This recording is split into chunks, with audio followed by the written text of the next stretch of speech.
لو جو ہمارے سنگیو ساتھی دوست ربی لیو تمتر سنگیا او درخت دستان جت ہے حضرت محمد مصطفیٰ صدقی یا رسول اللہ صلی اللہ علیہ وآلہ وسلم اور تھوڑی دیر واسطہ آرام کی نال کی تفصیل دسنے. یہ اس وقت ہم جارڈن میں عمان سے تقریباً جہاں ہم رکے ہیں کیپٹل سٹی جارڈن کا وہاں سے تقریباً 150 کلومیٹر کی دوری پر اس جگہ آئے ہوئے ہیں وادی صفراوی میں, جہاں پر آقا علیہ الصلوۃ والسلام نے پیڑ کے نیچے آرام کیا تھا ملک شام یعنی سیریا جاتے وقت. یہ چاروں طرف ریگستان, کہیں پر بھی ایک درخت کا بھی نام و نشان نہیں, ہلکی پھلکی جو ریگستانی گھاس ہوتی ہے اس کا وجود ہے بس, باقی یہ ہر طرف ریگستان ہے. اب سامنے ہم جو جا رہے ہیں وہاں وہ درخت آنے والا ہے جہاں سرکار علیہ الصلوۃ والسلام نے آرام فرمایا تھا, اور اس درخت کو تقریباً 1440 یا 1450 سال گزر گئے, اب تک ہرا بھرا ہے.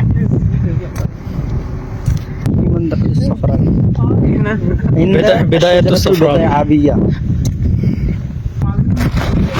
علاقے کا نام اس کا صفراوی نہیں بلکہ صفاوی ہے. صفاوی چاروں طرف ریت ہی ریت ہے.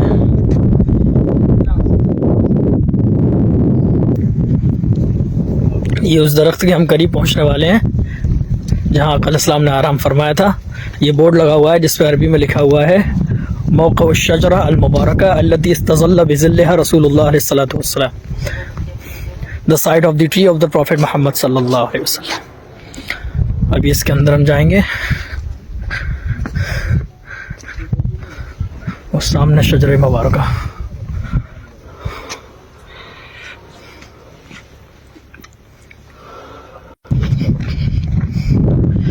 یہ کیا آقا علیہ السلام کا اب تک ظاہر ہونے والا وہ اصل معجزہ, درخت پورا ہرا بھرا کھڑا ہوا ہے. آس پاس کئی کلومیٹر تک ایسے بڑے بڑے درختوں کا وجود نہیں ہے, ہر طرف ریگستانی ریگستان ہے. 20-25 کلومیٹر تک کچھ اتا پتہ نہیں ہے پیڑوں کا. یہ وہ پیڑ ہے. اللہ اکبر.